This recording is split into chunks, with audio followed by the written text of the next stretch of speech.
ubwo nagira ngo muri aka kanya mbasabe ubu n'umwanya wo kuganira namwe kugira ngo mutubwire ibitekerezo mwa mufite, tuganire n'iki twakora kugira ngo buri muntu ku giti cye, n'iki twakora kugira ngo ibintu bihinduke, buri muntu ku giti cye ucyatekereza cyangwa bafite ikibazo akaba yatubaza. Murakoze. Je vous remercie. Ma question, elle me brûlait depuis que je me suis intéressée à l'histoire rwandaise.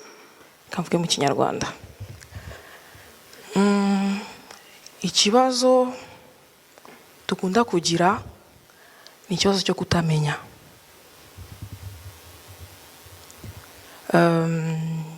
Njye navuye mu Rwanda ndi mutoya, mu myaka umuntu adaba atarabasha kumenya exactement ce qui se passe. Je suis telle. Et je pense que le plus gros problème qu'il y a, c'est l'ignorance. Ne pas savoir qu'est-ce qui s'est passé.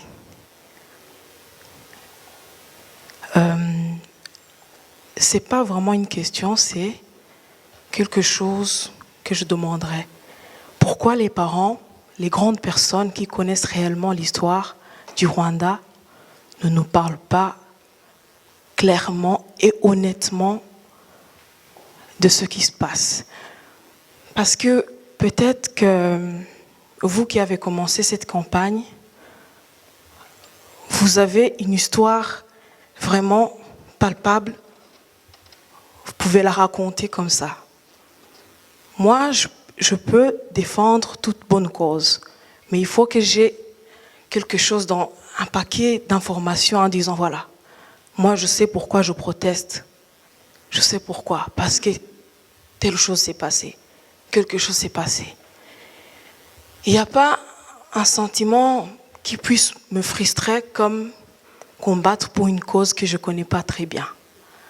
Parce que je dois m'attendre à toute question qui me soit posée et je dois être prête à répondre. Et je pense que le plus gros problème, c'est l'ignorance, surtout des jeunes. Parce qu'en secondaire au Rwanda, j'ai fait ma première secondaire, on n'apprend pas encore ce qui s'est passé dans les années précédentes. Ce qui fait que beaucoup de jeunes sont ignorants. Des choses que j'ai apprises, ce sont des choses que j'ai apprises ici. Donc ceux qui sont là-bas, ils ignorent totalement. Et même ceux qui sont ici, s'ils n'ont pas de chance, ils connaissent toujours rien du tout. Et je ne crois pas que je risquerais ma vie pour quelque chose que je ne connais pas. Peut-être, je ne sais pas si c'est très clair, mais mon souhait, c'est d'encourager. Peut-être que nos parents peuvent nous répondre pourquoi ils ont toujours des difficultés à nous parler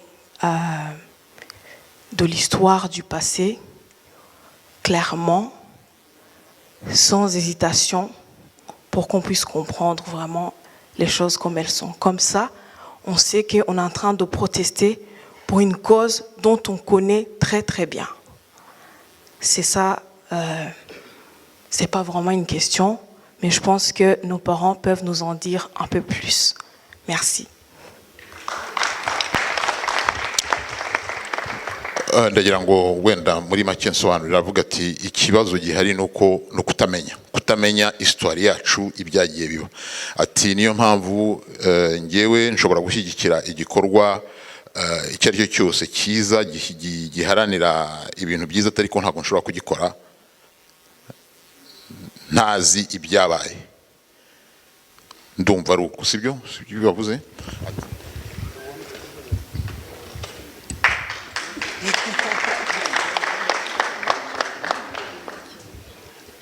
Muraho mwiriwe mukomere. Ndi Mukamugema Marie Claire, gendi mukuru kuko mfite imyaka 70. Ibintu byinshi byabaye, ibyo baturega, ibyo bagoreka, ibyo bahimba byarabaye, byatugizeho ingaruka nyinshi. kubera ko nk'uko uriya mwana w'umukobwa cyangwa n'abandi babivuga, wenda twebwe tuti abantu batamenye kwandika amateka yabo ngo bayasobanure, kuko igihe cyari kitaragera. Twariho tubarera, twariho tubashakira amashuri, twubatse amashuri, abantu bubaka imihanda, abantu babubakira amazu meza, babashakira imyuga myinshi, babafungurira amarembo, babakorera za ambasade. Mujye mujya kureba ambasade ya hano mu Rwanda, y'u Rwanda ahangaha icyanditsemo, n'izindi nyinshi. Ubwo rero ntabwo umuntu akora ibintu byose ngo abirangize, kandi birababaje wenda ko tutabihereranaga ngo tubabwire ngo byagenze bitya byagenze bitya. Nuko twumvaga dufite umutima ugororotse, twumva wenda hari ibindi dufite kubabwira. Ariko nyuma yaho nkunda kujya ku maradiyo nkasobanura ibintu uko byagenze. Kugeza uyu munsi, uretse kuvuga wenda baturiya mukecuru abari mu biki, ariko nta muntu urambwira ati iki watubwiye kuri iyi tariki kuri uyu munsi ntabwo ariko cyagenze. Ubwo rero yewe natanze n'inomero zanjye, umuntu uzashaka kumbaza ibyo nabonye, cyane cyane biriya bagoreka bakaba barabicuze nyuma, yewe nzamusobanurira uko byagenze. Ariko iyo umuntu aharanira uburenganzira bwe ntabwo agomba amateka. Urumva, murakuze, mufite ibyo mwize, mufite gushaka, mufite namwe gushaka kuba mu mwanya wanyu nta pfunwe, mudahora nk'iyi nama ejo bundi mukazayikora ahubwo muvuga mutese duhanga iki mu Rwanda, twubaka iki, amashuri dukeneye ni ayahe, dukore iyihe cooperation, nk'uko abo babyeyi banyu babikoze icyo gihe. Ariko kandi nabo mwibuke ko nta nyina nta se wari ubari inyuma asunika. Urumva, babikuye mu mutwe wabo, basanga ibyo barimo bidahwanye n'uburenganzira bwabo, barahaguruka rero baraburwanira. Naho ubundi nta muntu ubahisha amateka, nta muntu wanga kuyababwira. Ahubwo ntangazwa nuko kuva igihe navugiye nta muntu n'umwe uranyakura ngo ambwire, kandi natanze n'amatelefoni ngo wenda numve telefoni irasonye, wibyigeze kuba wenda nka kabiri nka gatatu, ariko ngo numve ampamagaye atari ko hari ahantu byagenze bite. Aha rero ntabwo muzajya muza mu nama ahangaha mubaza ngo kuki batababwira, ahubwo nimujye mwibaza muti ikiduteranya ahangaha ni iki, impamvu naje aha ni iyi, nuyibonamo uzayirwanirire. Reka ndekera aho ngaho.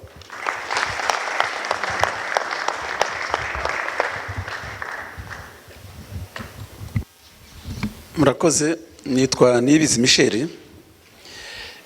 Ndagira ngo mbanze nshimire uru rubyiruko rwatangije kiriya gikorwa gikomeye cy'impinduka mu Rwanda mu mwaka utaha. Ariko rero ndimo nibajije utubazo duke, harimo nk'icyuko niba iyi porogaramu mwatangije hazaboneka uburyo ko mwahoze mubivuga, uburyo burakenewe koko wo kugira ngo mube mwagenda noneho abanyarwanda benshi baba muri Afurika, mu biriya bihugu bicumbikiye impunzi, kuko rimwe na rimwe abari n'ahangaha usanga tumeze nk'abagashize, kugira ngo twibuke, dushirike ubwoba, twibuke abo bantu bari mu Rwanda bari mu kaga bitoroshye. Ariko wenda nkeka ko abandi bamerewe nabi kuturusha nko muri Afurika, wenda hari bumva kurushaho, wenda bakagira icyo bakora. Ubwo nanjye mbabaze niba mufite iyo gahunda yo kumanuka mukabasanga hariya, niba mushobora no mufite na gahunda yo igikorwa mwatangije muri Canada mukaba mwaje hano mu Bubiligi, niba mufite no kuzanyaruka muri ibyo bihugu nk'uko mwabivuze muri Amerika n'ibindi bihugu bigena mu mahanga kugira ngo bagezeho icyo gitekerezo. Ikindi rero mwavuze muti amahoro ni muvoma. Niba amahoro ari muvoma rero no kuvuga ko ubwo ari amashyaka, ari société civile, hari n'abandi batari muri ibyo ngibyo ko bose iyi porogaramu ibareba.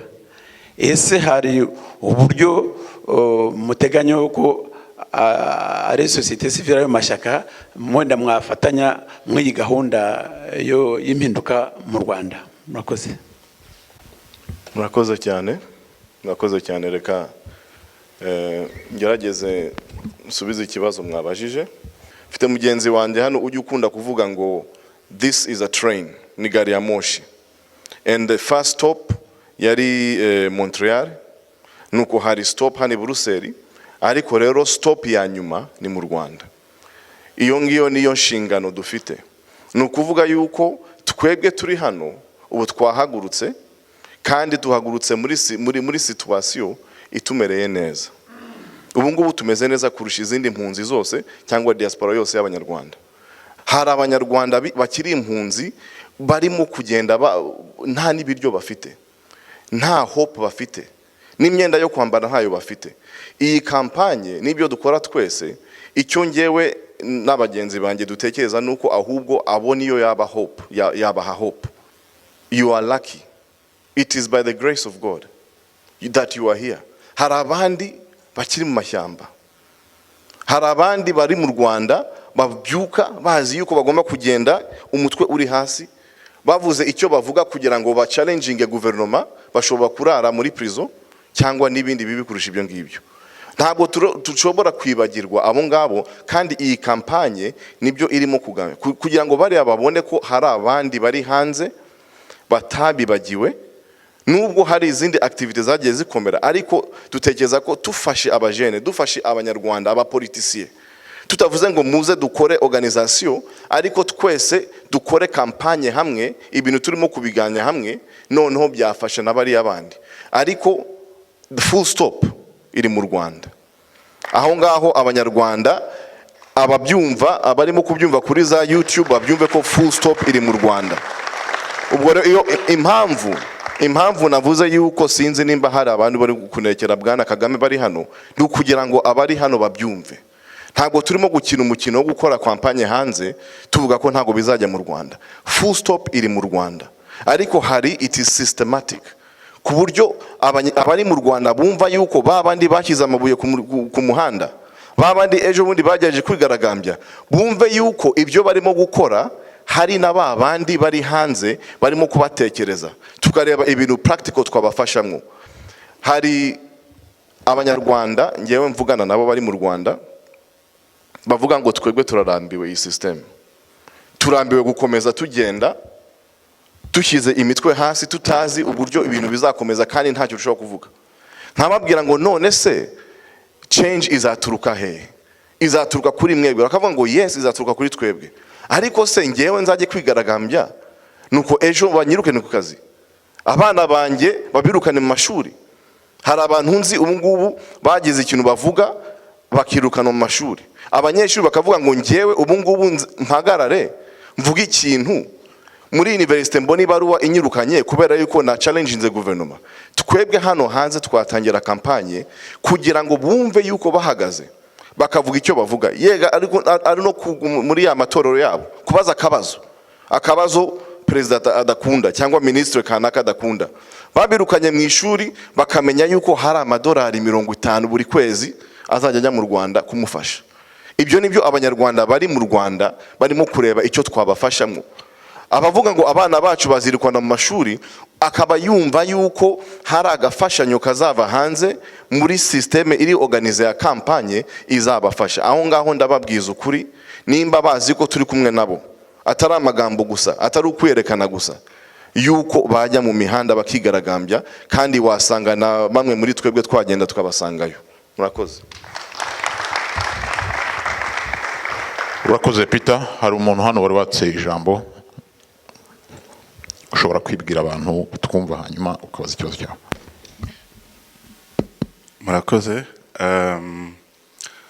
Navugaga hano hari umwana warubajije ikibazo cyiza, hanyuma baza kubaza umubyeyi uri hano wagira ikintu yabwira abana bakiri batoya.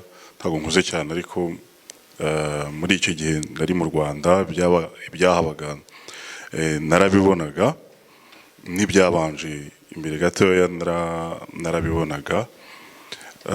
Ubwo nagira ngo nongereho ko n'ikiduteranyirije ahangaha kiri baze kuri ibyo ngibyo, ibyo byabaye mu Rwanda. Hari abanyarwanda bari abakiri batoya bakeneye gusobanukirwa kugira ngo bamugane bamenye icyo baheraho. Nimwumva mvuze ikintu kiri pozitifu ntimugire ngo naje kunekera Perezida wa Repubulika Paul Kagame nk'uko mwarimu mubivuga. Nitwa Mugwaneza Innocent. Donc ubwo nagira ngo ngire akantu mubwira, kubera ko yewe navuye mu Rwanda inyuma ye gatoya. Mu Rwanda hari abanyarwanda babaga mu mahanga, hanyuma ndagira vuba, hanyuma baza gusaba gutaha. Abari mu Rwanda barabyanga, bazaje gutaha rero ku ngufu. Bageze mu Rwanda, abari mu Rwanda haje kubaho ikintu cyiswe jenoside.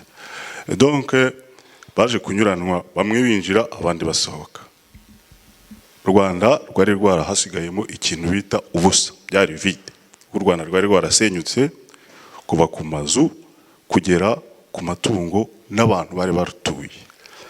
Ndagira ngo mbabwire ko mu Rwanda, burya u Rwanda uko murubona ntabwo rugizwe n'imisozi n'ibimera. U Rwanda ni mwebwe. Ibindi bihugu Imana yabahaye peteroli, hari abo yahaye zahabu, hari abo yahaye diyama. Twebwe iduha abanyarwanda, iduha twebwe uko turi hano, iduha abatari hano. Ni ukuvuga ngo hagomba kubaho uburyo bwo gufata ya mitwe yose y'abanyarwanda bakayidevelopa, ikavamo peteroli, ikavamo zahabu, ikavamo ibyo byose twebwe tudafite. Kuko abanyarwanda batari mu Rwanda hakaza guturamo abanyekongo, rwakwitwa Kongo, cyangwa se bigaterwa naho n'abaje gutura nyine bitewe naho bavuye. Ubwo nagira ngo mvuge ku kantu gato umwana yarabajije avuga ati ngewe hari ibintu no mu Rwanda tutigaga. Mu Rwanda rero hari ibintu ruhererekane byagiye biba mu Rwanda, noneho biza gutuma havamo biriya mwabonye. Kugira ngo wubake ikintu, kugira ngo wubake inzu, ndavuga kugira ngo wubake inzu, nuko urabanza ugategurira les ouvriers. Ntabwo ushobora kubaka. Ndagira ngo ariko ugire vuba, sibyo? Kubera ko urabona abantu bose hano bakeneye ijambo rwose nyarutsa. Ngiye kugira vuba. Urabanza ugategura les ouvriers. Abavriers rero barimo by'abice by'abanyarwanda bose mubona bari mu Rwanda, ndetse hagombaga kugira ngo n'abana basubire mu ishuri kugira ngo bazabe abanyarwanda. Noneho nibamara kubona hamaze kuboneka abantu bizi, noneho batangire barebe ukuntu bubaka u Rwanda ariko bakoresheje izo mbaraga zihari. Donc niyo mpamvu uyu munsi wenda ubonye abantu bari benshi bize mu Rwanda, ari benshi ariko wenda akazi kari gakeya, icyo ntabwo kiba ari ikibazo, ahubwo hari igihe cyari gihari nta muntu uhari wize. Abo bantu d'abord nuko bagomba kuboneka, hanyuma hakabaho ibyo bakora. Harya witwa Mugenzi? Nitwa Innocent. Ndarangije vuba kuko iminota ni mike, abantu buri wese afite ijambo. Ntabwo dushaka ko hari umuntu uniganwa ijambo hano. Ndarangije. Ubwo rero ikintu ushaka kubabwira nuko mu bakiri batoya, mu ababyeyi nk'uko yabivugaga, buri muntu wese agomba kumva ko abari mu Rwanda ni abantu benshi cyane. Tujye tugerageza, nimba wenda wumva utanashobora no kuba wanajyayo, imiryango irafunguye, buri muntu wese ajyeyo kuko hari byinshi cyane tubeshywa ahangaha. Abantu benshi batatubwiza ukuri, ukagenda bakakubwira iki bintu, none ugasanga twebwe mu minsi izaza kubera ukuntu barimo badutegura, barimo baradusa nkaho dusubira mu byo twavuye mbere yuko nababwira ngo intambara nimbi tout simplement.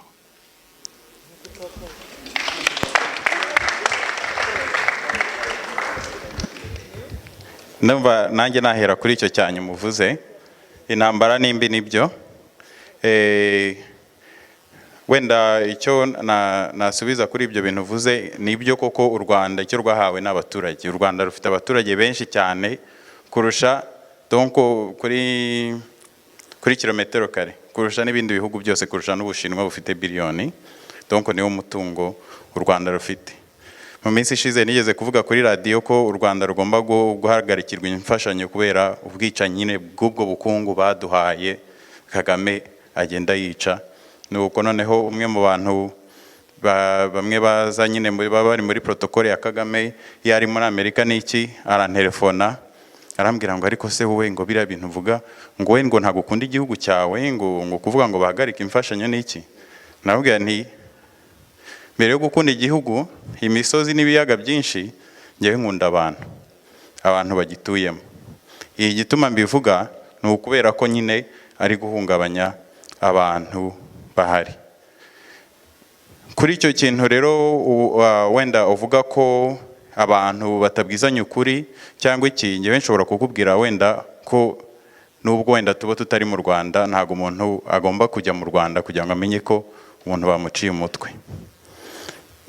Nshobora no kukongereraho ko hari abantu muri 94 twari twihisha ahantu hamwe barimo kuduhiga bashaka kutwica. Noneho ejo bundi muri Gacaca bakora urubanza, noneho umwe ubwo muri abo bantu twari twihishe hamwe yabaye umujije muri Gacaca. Noneho bahamagara n'undi wari uri aho ngaho ngo atangiye ubuhamya. Ahageze bamubajije niba yarabonye umuntu yica cyangwa se sinzi ibyaha bari kumurega, avuga ko atabibonye. Baramufunga mukatira imyaka 7. Noneho ubwo wa mujaje turavugana, tuvuga ati ariko se wowe uriya muntu ko twari twihishe hamwe buriya bamujijije iki? Aravuga ngo yiburaniye nabi. Kubera kandi twese twari twihishe ahantu hamwe. Donc no kuvuga ibibera mu Rwanda ntago ari uko tutahaba ko tutabimenya, ahubwo twebwe icyo twanga no uko hari ibintu bibi bihabera kandi bitagomba gukomeza bihungabanya uwo mutungo Imana yaduhaye ari wo bantu b'Abanyarwanda.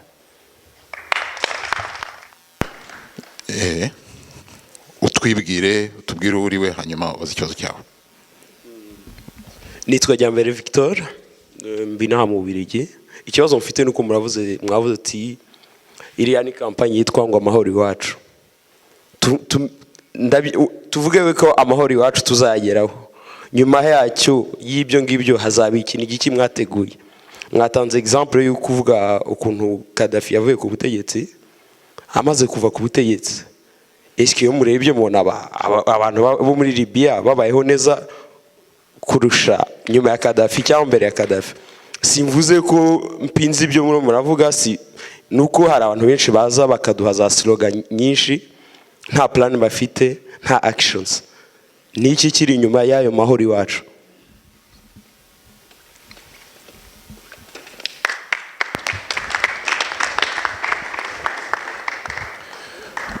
Murakoze kuri icyo kibazo.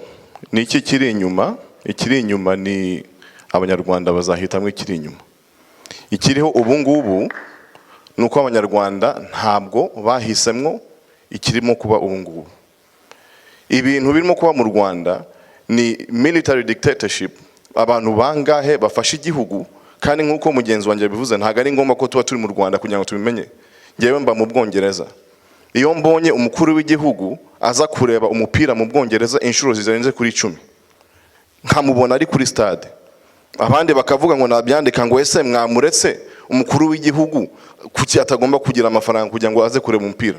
Ibyo ngibyo ntabwo ngomba kuba mu Rwanda kugira ngo ndebe yuko amafaranga arimo gukoreshwa nabi, kugira ngo ndebe nimba Abanyarwanda abenshi badafite amafaranga barimo kwicwa n'inzara, nuko ukabona abategetsi barimo kugura amazu za ambasade zibamwo akaba ari amazu abategetsi bafite. Ntago ngomba kuba mu Rwanda kugira ngo mbimenye. Ibyo nibyo birimo kuba mu Rwanda ubu ngubu.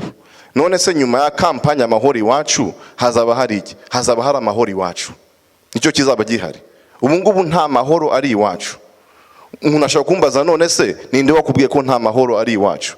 Wowe njyewe ubu ngubu mu Bubiligi cyangwa mu Bwongereza nabyutse naje hano ndimo kuganira, ndimo kuvuga ikiri in my mind. Umuntu mu Rwanda ntago ashobora gukora ibyo ngibyo kugira ngo tubwirwe yuko abantu 10 ari bo banze kurwanya iriya referendum yahisemwo, ngo abantu bagashora umurongo nk'intama bagiye kuvuga ngo Perezida Kagame arimo kubaka amazu yaduhaye amahoro, none tugiye kumwongera indi myaka 30 n'ingahe. Ayo ntabwo ari amahoro. Amahoro ni ukugira ngo umuntu avuge yuko I have freedom no kudisagringa n'ibyo abandi bose barimo kuvuga. Ayo niyo mahoro. Ubwo rero ikibazo urimo kubaza ndumva aho kirimo kujya, programme politique mufite niyihe? Nta ihari. Nta programme politique dufite. Programme dufite ni ukugira ngo tubwire abanyarwanda yuko their right is their right. Ntabwo ari Perezida Kagame, ntabwo ari abamungije bari ku ruhande who have the right kubwira abanyarwanda yuko bagomba kugira amahoro yabo ukuntu agomba gusa, their future ukuntu igomba gusa. Iyo ntago ari ibya Kagame. Kuki tuvuga yuko dufite revolution n'ibintu bya slogan? Nkuko bavuze ngo za slogan izindi zajya zigera ahandi bijya. Ni ukubera yuko twebwe turi hanze dushobora gufata chance yo kubivuga. Abanyarwanda nta chance bafite yo kubivuga. Kuvuga ngo abantu bose mu Rwanda barashaka yuko umuntu umwe akomeza kubategeka imyaka n'imyaka. The same person agahagarara akabwira abantu ngo nzica abanyarwanda, nzica umuntu utavuga rumwe nanjye. Ibyo ntabwo bishoboka. Amahoro iwacu turashaka iki? Past 2017 turashaka amahoro iwacu, amahoro mu mitima y'abantu, amahoro kugira ngo abantu bashobore kwiexplica uko bashaka. Merci.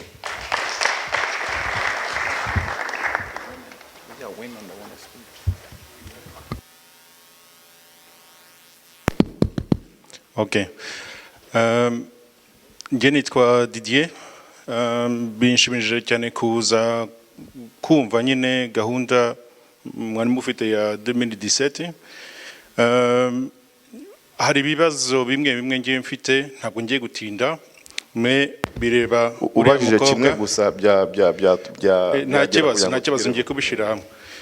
Ibyo uriya mukobwa na Natasha n'uyu muhungu babajije,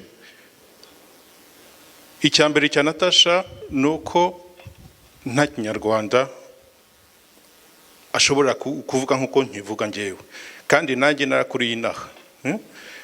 Niba nta gahunda mufite ya 2017, niba nta programme mufite, niba uriya mwana nta histoire azi y'ibintu byabaye kera, niba ejo n'ejo bundi mwifuza nyine yuko President yavaho, nta gahunda mufite, nihe benefice abantu bari aha ngaha bafite? Muvuga ngo President yaravuze ngo uzarenga niba bari mupaka, niba ari red line, ngo bazagirana ibibazo, azamwica. Ubu se hari ikintu mwibagiwe rero yuko hari n'ibibazo i Burundi. Ubu se kubera iki mwumva yuko ari abanyarwanda mu banyarwanda, kandi ko atavuze nkuko abarundi, nk'umuperezida w'u Burundi asigaye avuga nabi mu Rwanda? Merci. Kubera iki mwumva nyine yuko uzavuga le contraire ariyo ligne rouge? Hari ibintu, hari abarundi bari naha mutabajije. Ngewe icyo nshaka kubabaza ni kubera iki abana bakura inaha nta Kinyarwanda mushobora kubigisha, nta histoire mushobora kubaha, kandi benshi muri mwebwe muturusha imyaka. Kubera iki tuvuga u Rwanda tukavuga u Rwanda nabi, tukavuga abanyarwanda nabi? Nkiri mutoya, narindi mutoya kuri uyu mwana. Okay, niba utari umwana nta kibazo, me kuri njyewe peut-être uri umwana. Njyewe icyo nashaka kubabaza ni ikintu kimwe. Narakuriye inaha. Icyo nifuza ni ukujya mu Rwanda nkataha nkagira n'imyaka nk'aya ba papa tubona, nkaba ndi mu Rwanda. Ibyo rero ntabwo nabikora. Buri gihe abantu bavuga ibintu bibi byo mu Rwanda kandi ibintu byiza biboneka bigaragara. cyangwa banica. Donc njye nagira ngo ngusubize en mon nom propre, kugira ngo nivugire. Niba nashashije kuvuga mu Gifaransa nuko ariyo nibyo bimbangukiye. Je peux tout à fait faire la conversation mu kirimi cyari cyo cyose, et peu importe, je reste rwandaise même si je ne parle pas ikinyarwanda. Ça veut dire que quoi?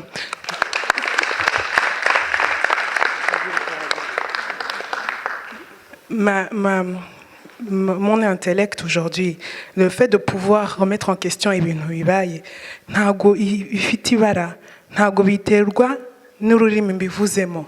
Ma capacité de remettre en question et de constater que malgré ayo mabâtiment meza rwose ahari, il y a un problème lorsqu'on ne respecte pas l'être humain. Ubuntu, icyo gihe je peux. Ntago ngiye kugusubiza la question. Maintenant, pour éviter mon action aujourd'hui, la campagne Amahoro Iwacu, pourquoi je y adhère? Je n'y adhère pas parce que telle ou telle couleur, j'y adhère parce qu'en tant que personne qui a aujourd'hui 30 ans, qui est aujourd'hui en pleine capacité de mes moyens, je constate et je partage le souci qui est présenté aujourd'hui. Je suis tout à fait en droit, peu importe que Mazidi Nagera mu Rwanda ou pas, de réagir parce que je me sens concernée, parce que je suis rwandaise. C'est bien. Merci. Urakoze Natasha, nagira ngo usubize ku bindi bice by'ikibazo cyawe kuko cyari kinini kubyerekeye n'ibyo Natasha avuzeho cyangwa mwavuze ko hari ikibazo cya histoire abantu batazi cyangwa kutavuga ikinyarwanda. Hari association nyinshi zikora ibyo bintu, zikora activité, hari zigisha abana kubyina. Ntabwo dushobora gukora ibintu byose, donc abenshi bari partage kandi abantu benshi mu bihugu byinshi bari gukora ku kazi kandi baragakora neza, biri kugenda abana biga ikinyarwanda, abiga kubyina. Ntabwo ari objectif ya association kandi abakora ibyo bintu turabashimira, bamwe muri twe n'abandi byagiye babafasha. Kubyerekeye byo ikibazo wavuze kubyerekeranye Kagame yavuze ngo za cyangwa se ngo ibyo biba ari byo cyangwa bitari byo. Ibyo niwe byo kuko mbere yarabivuze biraba. Wumvisha ibintu yavuze kuri Karegera, ngiye ku giti cyanjye yarabimbwiye n'abakozi be. Nyuma sinzi nimbuzi MI5 service de secret z'Abongereza, service secret zikomeye, zimwe mu zikomeye ku isi, nimba atari za kabiri cyangwa za mbere, babonye assassination plot yo gushaka kunyica. Yari yabivuze mbere.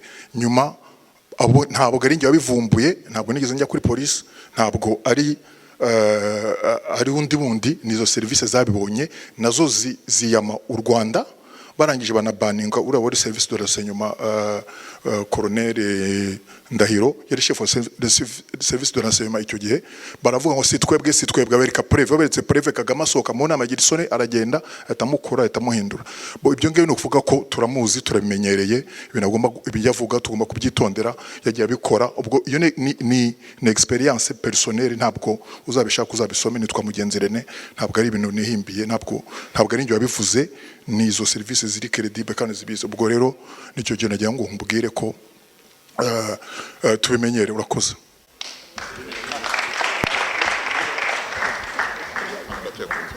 Mumbabarire ntago ari gushaka kwizima amagambo, ariko nagira ngo mbwire umujyanye wacu rwose uri umunyarwanda nawe. Nkuko nahoze mbivuga, ikintera isoni no kuba turi kumwe, ikimbabaza nuko tuba turi kumwe turi abanyarwanda twese. Hari undi watubwiye ati ubukungu u Rwanda rufite n'abanyarwanda. Umutegetsi nka Kagame avuze ngo nzakwica ukoma amashyi, byaba biteye isoni. Uretse gato unsubize icyo kibazo.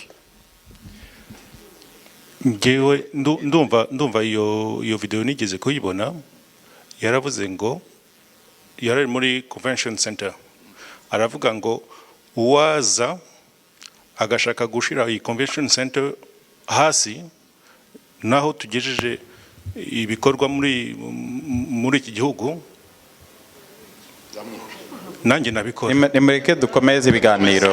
Reka dukomeze ibiganiro. Urakoze.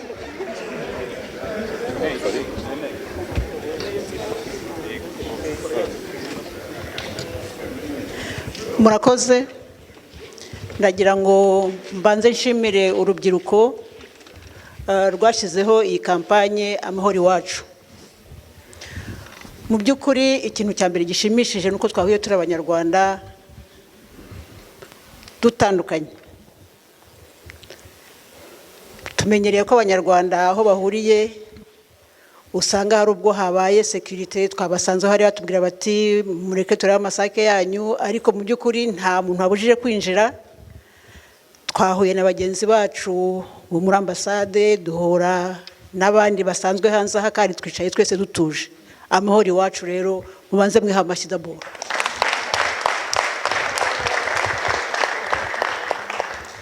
Ikindi nashimye nuko mwavuze muti hari abafite ibyo bakora, hari abanyapolitike, hari abanyasosiyasiyo bakomeza ibyo batangiye. Mwongera kuvuga ko mutagiye kwandika amateka. Amateka yavuzwe igihe kirekire, ibibazo byaravuzwe, ubwicanyi bwarabaye buba detaye bihagije. Ikibazo ni ukuvuga tuti twakora iki? Igihe koko kirageze ko hagira igihinduka. Hari umwana wavuze ati ababyeyi ntibatubwira byinshi, ariko njye ahubwo ndagira ngo nibwirire ababyeyi, mu bantu mwavuze hari abagiye bakora za revolution, bagiye bashaka ukuntu byahinduka mu bihugu byabo.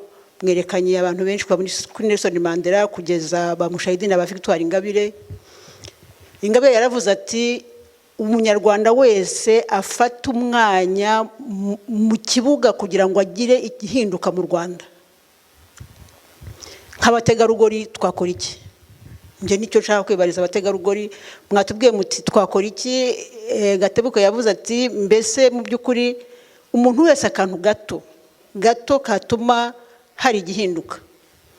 Bavuze abazunguzayi, twongeye tubavugeho. Duhereye kuri Theodose Uwamahoro wakubiswe, umukobwa w'imyaka 27 akubisirwa mu isoko agapfa. Ntabwo byasabaga ko umuntu aba ari mu gihugu kugira ngo amenye ko ibyo byabaye. Ababyeyi benshi twararize, ariko se bihagarariraho koko? Twakora iki? Buri wese yibaza. Ejo bundi ntabwo hari wavuze ati nyamuneka mujye mukora ibishoboka byose, dufite za media, dufite byinshi bishobora kutwigisha. Ibyanyuze kuri za TV berekana umudamu avuga ati ubu ba inshuro ya kabiri bacurika abadamu batwite bagakuramo inda. None se koko abategarugori bakomeze babirebere? Duceceke? Umubyeyi bamucurike akurwemo inda? Inkoni yongere irishe? Bakubita abari bato ngo bakubitwe, baryamishwe hasi bakubitwe, babambika ubusa? Ibyo se ni Kinyarwanda?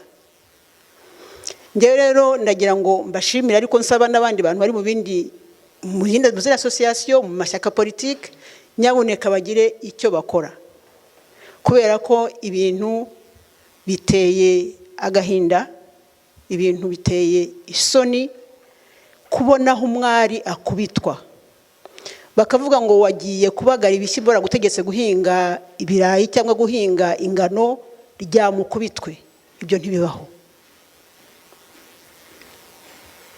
Ubwo rero ndagira ngo rwose ntabwo ntinda, ariko ndagira ngo nkuko abana bacu batangiye batubwira, dusaba n'abategarugori guhaguruka nabo barwanire uburenganzira bwabo. Murakoze.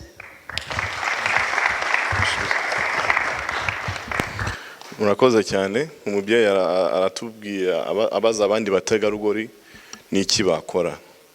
Hari byinshi kandi numva ni ikibazo wabazaga, ariko ni nka wari ufite n'ibisubizo yenda wabwira abandi. Ariko twebwe nk'iyi kampanye, kuko turimo ku expose ibya kampanye Amahoro Iwacu, kimwe nge nagusaba nk'umubyeyi, ababyeyi bose bari hano, bwira abana banyu. Abana bakuriye hano bafite imyaka 10, 14, 20 bari muri universite. Burya hari ikintu abana, cyane cyane abana b'abahungu ariko ndumva n'abakobwa, ijambo rya mama burya biba rifite imbaraga. Nimba ufite abana aho ubabwira n'ibindi bintu, nimba uri umuntu w'idini ukababwira iby'Imana, nimba uri umuntu ukunda yuko bagenda neza ukababwira ibintu bya responsibility, financial responsibility, ukababwira ngo ibuka igihugu cyawe. Atari ukumubwira gusa yuko ibi nibyo byabaye, ariko ukamubwira ngo ese we Jacques, nimba witwa Jacques, nimba witwa Delphine, none iki cyumweru ni iki urimo gukora kugira ngo ufashe n'abandi bari mu Rwanda? Ndumva ako ni akazi gashobora kugaragara nk'aho ari akazi gatoya, ariko ndumva yuko bishobora kugeza u Rwanda kure, abajene bahagurutse bakavuga ngo dufite responsibility ku mutima wacu, kandi na mama yarabitubwiye. Abakobwa bakiri batoya, mufite abahungu birwa babiruka nkaho kubera ko muri abakobwa beza. Umuhungu w'umunyarwanda kwiruka ukamubwira ngo wowe ni icyo urimo gukorera igihugu cyawe. Mbere yuko uza kunsaba nimero yanjye, mbere yuko uvuga ko ushaka kujya kunjyana muri restaurant, wowe ni iki urimo gukora? Abakobwa beza bari hano, umuhungu akaza agatera amayero 100 wagiye kukugurira inyama. Ukamubwira ngo wowe ni ryari watekereje umubyeyi Ingabire uriya Deo uri muri prison, nubwo utabazi ariko watekereje yuko aba bantu bakeneye amafaranga, bakeneye ibintu bishobora kubafasha aho bafungiye kubera inyungu zacu twese. Ese abandi bari mu Rwanda mushobora kubatekereza kugira ngo mugere ku kintu n'akantu gatoya, mukabwira abo basore ngo nkunda Mercedes urimo gutwara, nkunda ko njyanye muri restaurant, ariko nawe wa musore nimba ushaka yuko uzambona, tekereza igihugu cyawe, kuko hano ntabwo turi iwacu. Icyo ni ikintu abakobwa batoya, mubyeyi yabajije se niki twakora nk'abategarugori, mukoresha imbaraga mufite. Ikindi kintu murimo kubona yuko twambaye imipira y'icyatsi kibisi, ni ntago ari ukubera yuko twatekereje gusa kugira ngo bise neza, nuko ikintu kimwe muri video cyatangiye ni ikintu turimo kwita green revolution, la revolution verte. Nibyo kubera iki turimo gushaka yuko nka kampanye Amahoro Iwacu kandi n'abandi bose bari mu mashyaka bari muri za organisation, ntago ari ukuvuga yuko turi kampanye muri abangaba. Hari ikibazo umuntu yabaje se mwakorana gute? Iyi kampanye ntabwo irimo kugusaba yuko uza kwiyandikisha kugira ngo ube membre nuko yenda tuzajye tuguca imisoro cyangwa ibindi bintu. Ushobora kuba muri organisation ariko ukaza ukavuga ngo I support, ngiye guha support iyi kampanye. Ibintu turimo gukora ni ibintu bireba twebwe twese. Uko ndashubije umuntu hari yavuga ko nta programme politique, ntago ari ukubeshya, nukubera ko programme politique zirahari. Nta yindi Amahoro Iwacu ikeneye, ariko programme politique zizakomeza gukorera hano hanze mu gihe abanyarwanda barimo kwicwa inzara no kumara amajoro barimo gutekereza niba bazaba bariho icyumweru gitaha. Ubwo rero twese hari ibintu twakora. Kampanye Amahoro Iwacu turimo gushaka gukora branding. Branding mwabyita guki mu Gifaransa cyangwa mu Kinyarwanda? Marketing. Marke. Revolution. Icyatsi kibisi signifies freshness, natural. Turashaka ko abantu bacu basubira mu buryo babaho uburyo natural. It's not natural kugira ngo ubyuke buri gitondo wibaza niba uri bube ugihumeka nimugoroba. That's not natural. It's not normal. Nubwo abanyarwanda ubu ngubu tugeza ahantu tubimenyereye. Hari abanyarwanda bamenyereye kugenda i Nairobi bazi yuko bashobora gufatwa cyangwa kuraswa. It's not normal. Hari abanyarwanda bakomeza kubaho mu buryo batekereza yuko ibintu batekereza yenda na DMA barimo kubyumva mu mutwe wabo. That's not normal. Ariko rero kampanye Amahoro Iwacu turashaka gukora branding ya green revolution. Ikintu umubyeyi yabajije niki nakora, fata udufaranga ugure agatisha k'icyatsi kibisi gatumira umuntu mu Rwanda, kugira ngo bazitegure mu gihe tuzahamagarira imyigaragambyo hamwe n'andi mashyaka hamwe n'andi za organisation, bambare agapira k'icyatsi kibisi, niyo batavuga ikintu bakagenda i Kigali bakavuga ngo turashaka amahoro iwacu. Icyo ngicyo ni ikintu très important. Murakoze.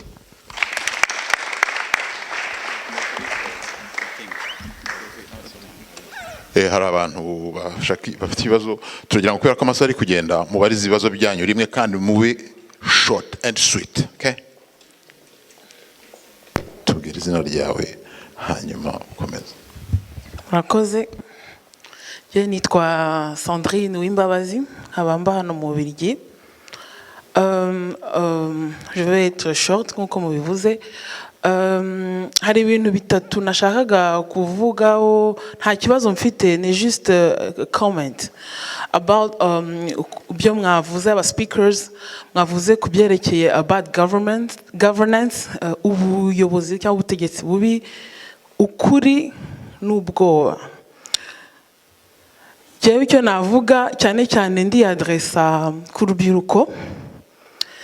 Nkuko mubizi, selon les statistiques mu Rwanda, by the way, nagiye mu Rwanda maze nk'imyaka 16 je crois, maze imyaka hanze, navuye mu Rwanda ndi mutoya.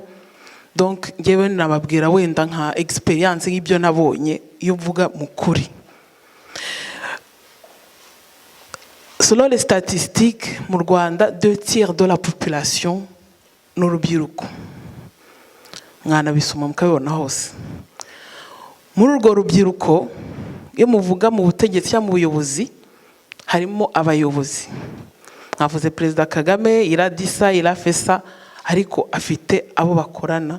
Muri abo bakorana harimo urubyiruko, muri ministeri n'ibintu nanjye niboneye, n'abandi bashobora kubona nkuko mwavuze ati hari ama social medias nawo arahari nabigaragaza za Twitter, Facebook or whatever. So muri urwo rubyiruko harimo abakora muri za presidence, harimo abakora mu nzego zitandukanye kandi baparticipa muri development y'igihugu. Icyo okay, ngiye kwihuta, nicyo cyo nashaka kubabwira gusa. Donc kandi nabonye ari urubyiruko burepanwi, donc nta bwoba, ubwoba buhari, nta kibazo gihari, hari amahoro. Murakoze. Urakoze cyane. Ubwo ngubwo buretse turebe abandi hano duha ijambo. Urakoze.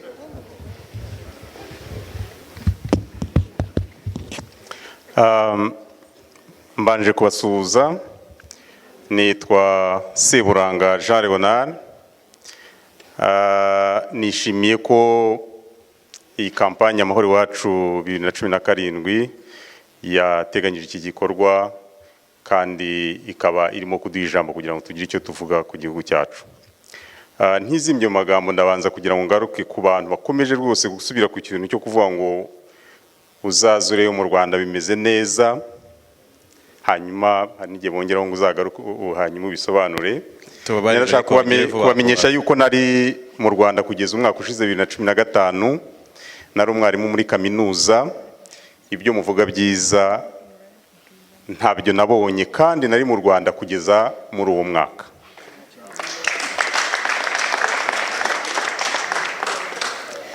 Ngewe n'umuryango wanjye twamaze igihe kinini cyane, imyaka myinshi, twifuza kumenya icyo twakora.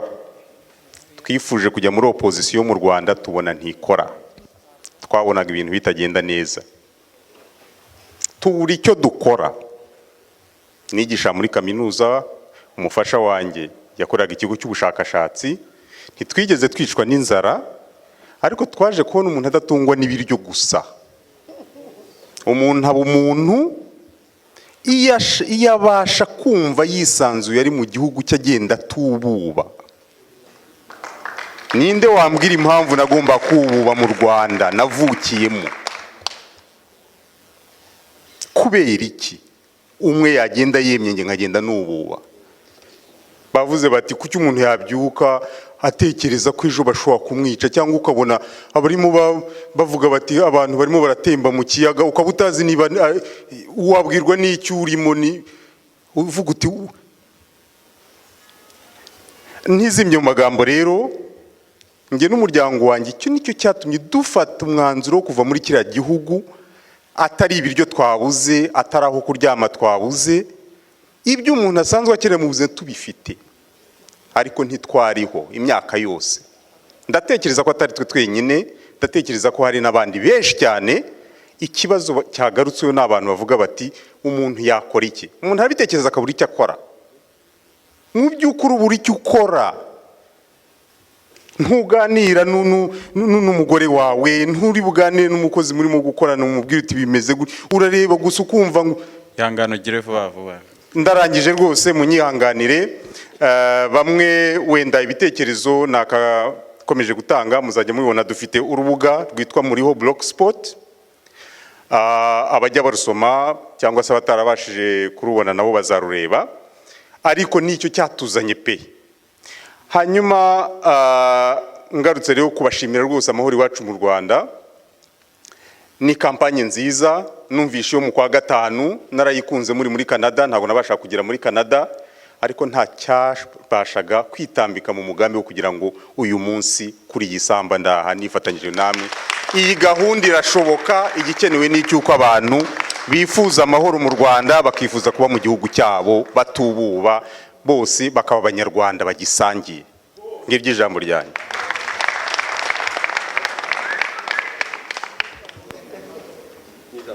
Oya, ariko ndizera ko utagiye kutujyana muri bya bindi byo kuvuga ngo tujye mu Rwanda kureba. Twumvise ko stop ya nyuma ari mu Rwanda, ubwo tuzagerayo. Ariko mbere yuko turirimba cyangwa dukomeza urugendo, ndagira ngo mbashimire mwebwe mwakoze initiative y'Amahoro Iwacu, yuko duhura duturutse mu ngero nyinshi, buri muntu akavuga ibyo atekereza, ibyo yumva ari ukuri kuri we, ibimubabaje, n'abandi nyine bishimye nabo bakavuga impamvu bishimye. Ifoko iyi initiative muyikomeza, abantu bagahura baturutse hirya, aho kugira ngo abantu baganire bavuga ibyo bumvikanaho, ifoko abantu baganire bavuga ibyo batumvikanaho, bakabona igisubizo. Ayo niyo Mahoro Iwacu. Voilà, urakoze rwose. Urabona ko iryo jambo uturangijeho twari turikeneye.